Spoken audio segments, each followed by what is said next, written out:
And ESPN1420.com. Welcome back into the Sports Gap, everybody. Scott Prather, Jay Walker, and Ragin Cajun head basketball coach Bob Marlin joins us now. He just came from Monclaw Indoor Practice Facility, working on his game and practice. Coach, how you doing? How's your summer been?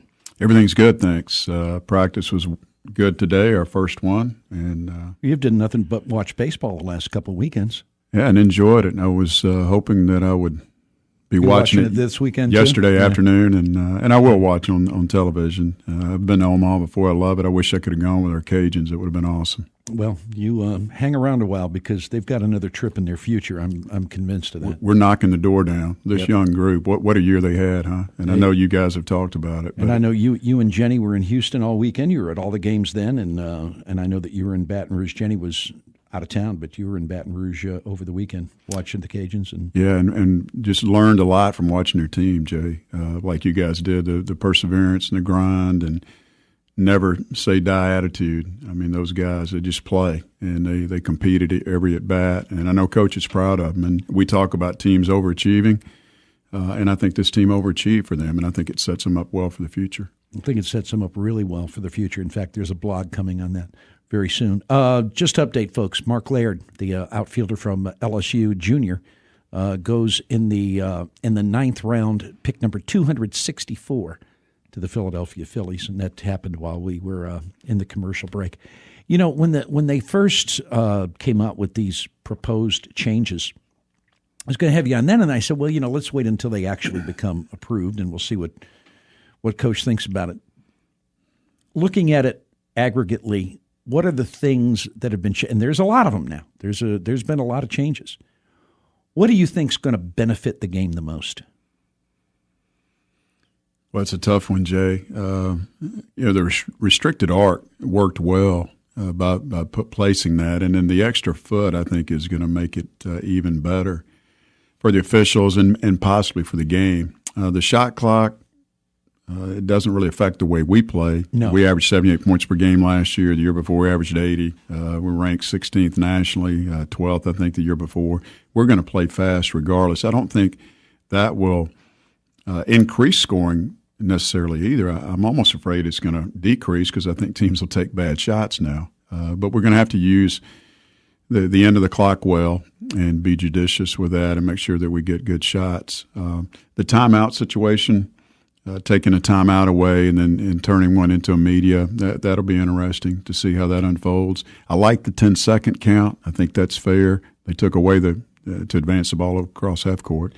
And then also they took out the closely guarded, which Jay Wright does a great job of that. He did one today in practice, but we won't have that call anymore. Yeah, that's something that they actually did, I want to say 20 years ago when Michael Allen was playing here, because I remember one year where everybody would just drop back because it didn't matter if you were closely guarding him, so they'd play a 1-4, and then Michael would drive and hit one in the lane, and that would be it.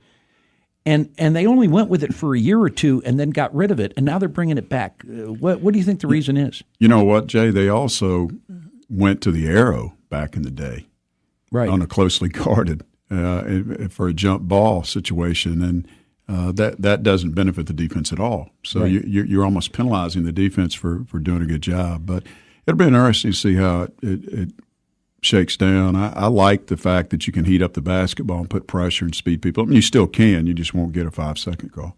The one thing that made me think about you and coaches in general is that coaches will no longer be allowed to call a timeout during a live ball, that you're going to have to instruct the players to do it, or the players are going to have to do it on their own, maybe on a loose ball that they capture, or if they're trying to get across the 10-second line and time is running out.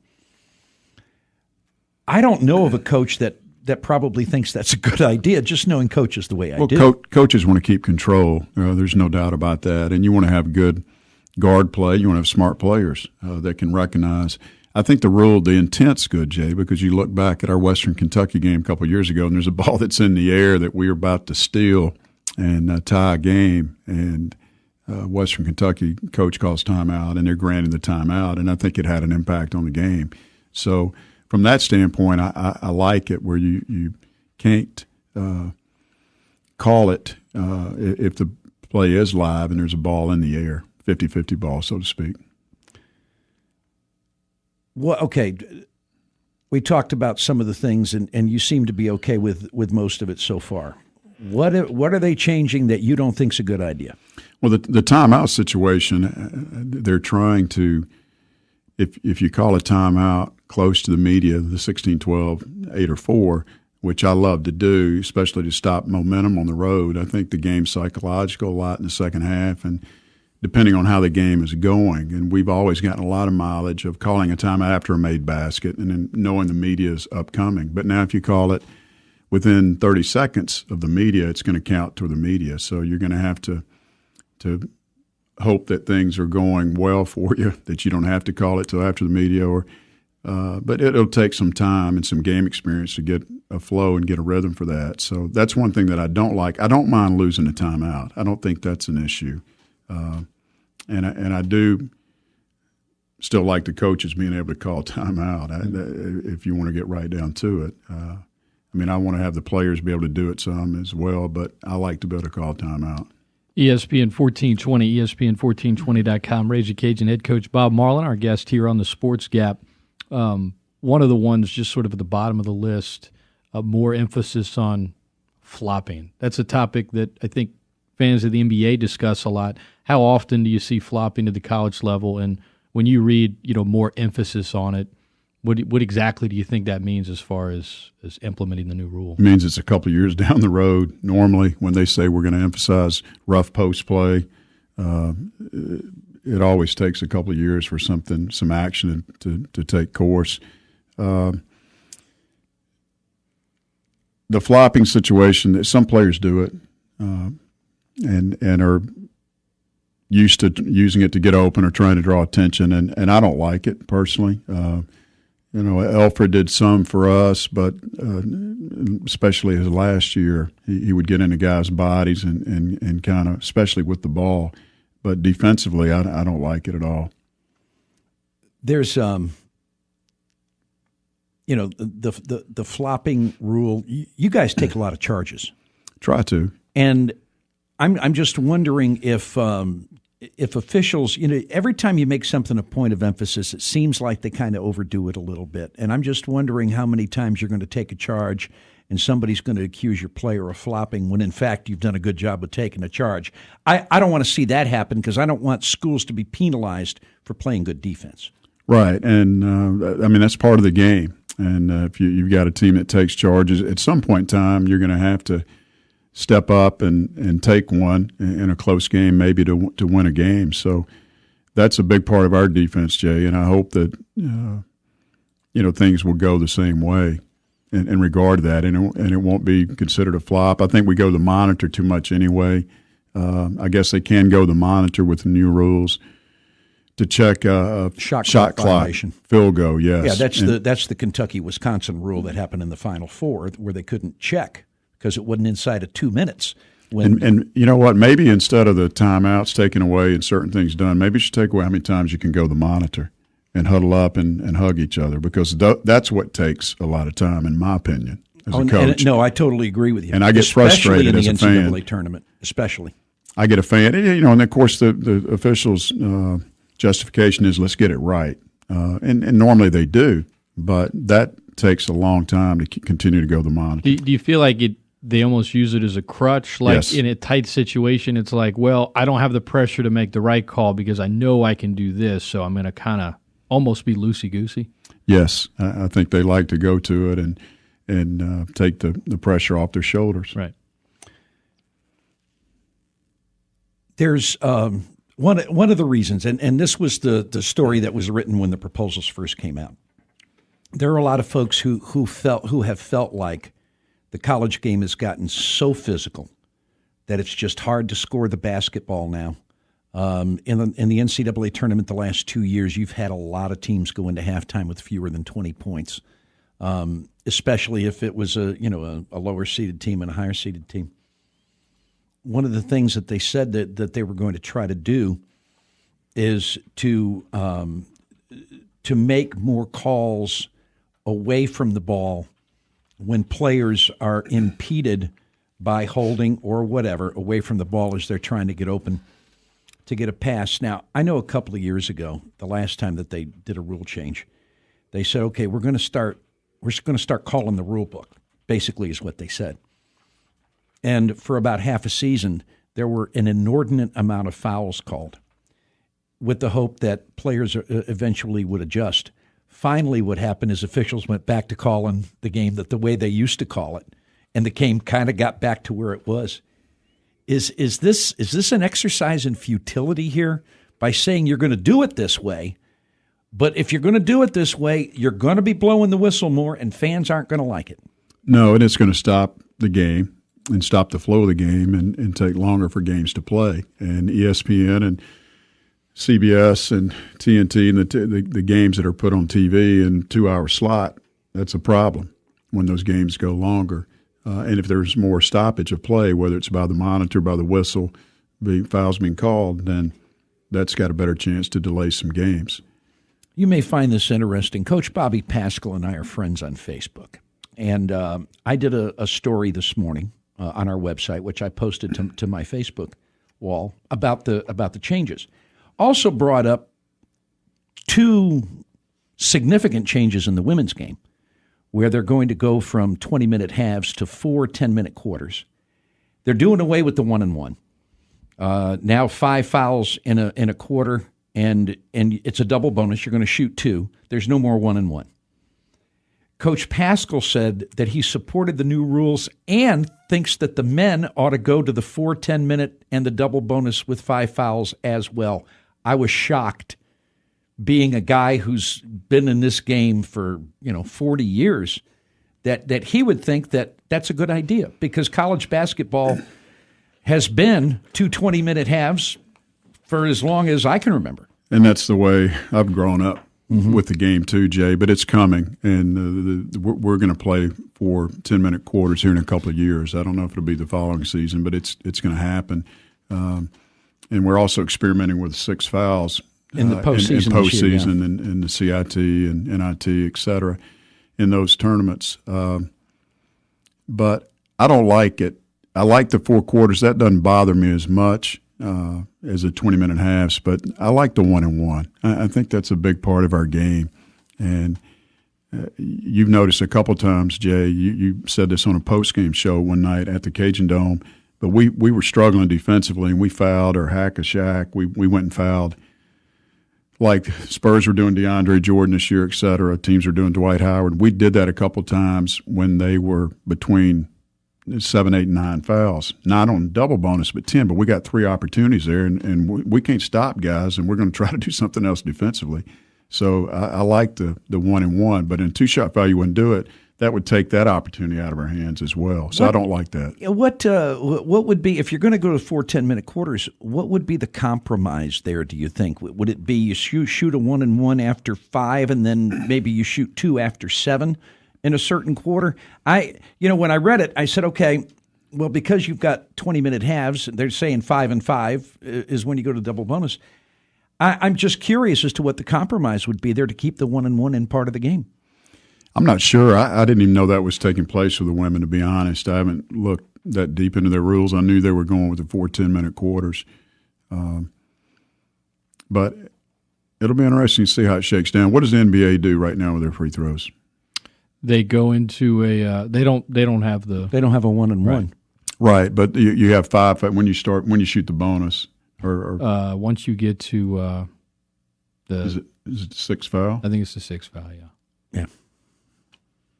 Per quarter or half? Per quarter. Per quarter. Yeah. So I and guess then you get in the bonus, and those guys don't foul as much anyway.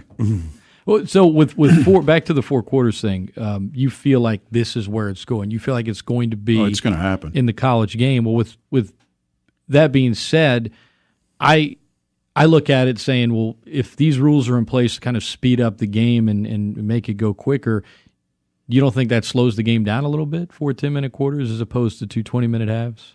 I don't know how they would do it with commercial breaks, the media timeouts. Right. Again, I've grown. Well, you got to go talk to the sideline reporter between quarters.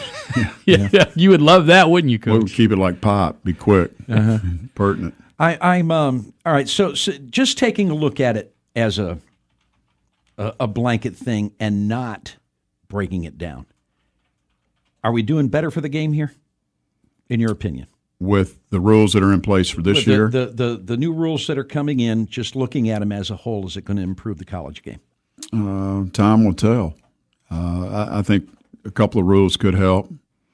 But as far as overall and the speed of the game, the scoring, I'm not convinced the scoring is going to rise. I know that in the postseason tournaments they had last year, where they did do the 30-second clock, I think they said that scoring increased by about 2 points per game total. The two teams together. I don't know if that's a market difference or not when you get right down to it, but. I've always wondered about the discrepancy between the shot clock in the women's game and the men's game. I always thought that it ought to be the same, and I didn't have an issue with 30. Now you coached 3 games in the postseason with the 30-second shot clock. How much did you notice a difference in the way your team played or in the way you had to coach?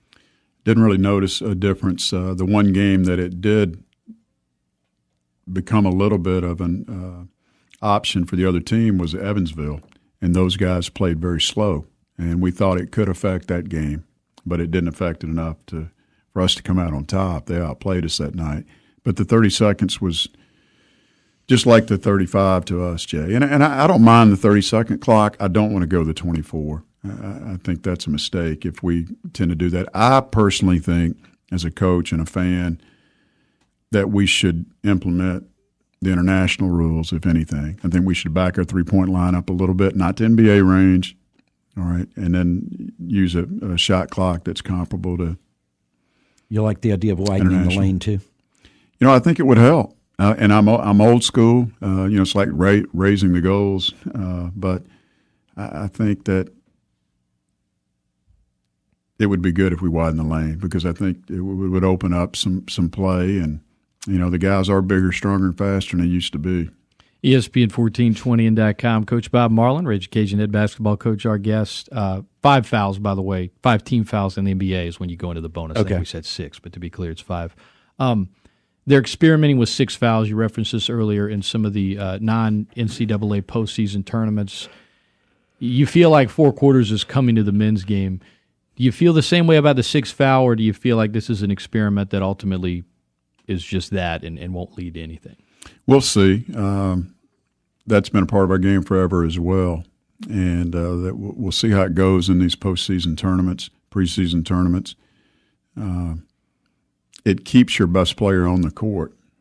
So from a marketing standpoint, you've got your LeBron James or your Stephen Curry playing after his 5th foul. So I can understand that a little bit, and sometimes you get some calls that could go either way, so it gives you a little bit of a wiggle room there before a guy would foul out. So, Bob Marlin has been our guest. Now, we warned you, but we got a request before you go.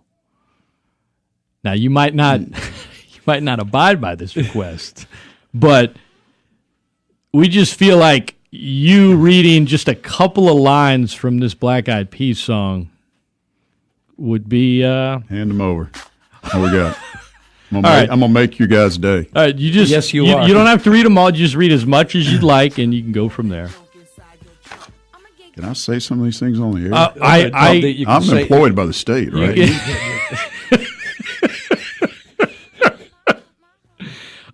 Just read what you want. You can just read the first few lines, and wherever if you feel uncomfortable, just stop anytime you like. Yeah, just pull the chute.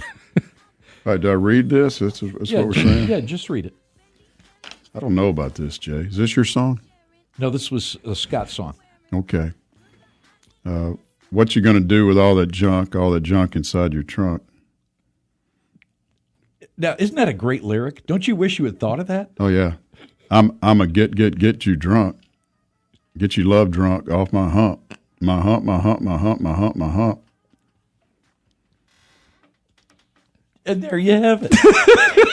Coach, I can't do anymore. This is brutal. What? No, you just made. You have no idea how happy that makes me. That was amazing. Coach, he did it. He did it. And you know what? I'll never be back on Tuesday. You know what? Good idea. I had a feeling he'd do it. What a man. Coach, you're the man. That was awesome. And on a serious note, thanks for coming by. I know it's busy in the summertime, but and discussing the rules, and we look forward to November next season. Yeah, because we're going to be good. Got a chance. We're working hard on our schedule. We're having a hard time getting people to play. 21 didn't help that cause when he decided to stay in school for his senior season. So we cannot get games at home. We're having trouble with getting dates as well as opponents for the Cajun Dome. So wouldn't mind playing another game or two in Blackham. That'd be okay with me. I'd be all right with it. It was. It seemed to work for the game against Evansville. So throw a few more in there. Good atmosphere. But we like our group, Jay, going forward, and we have a chance to do some good things. League play, though, besides our opening schedule, league play, we start with 5 or 6 on the road, and no other team in the conference has that. You have honor. you have 2 4-game trips that nobody else has to do, and then you've got 7 out of 8 at home in the middle of it. It's a crazy schedule. It really is, and we're just going to fight through it. And one thing I learned, again, we opened, and maybe we're off the air, but we were talking about Ragin Cajun baseball and Coach Robe and what they've done, and baseball is such a great game to teach life lessons, like all sports. But I think back, and you want to play your best at the end of the year.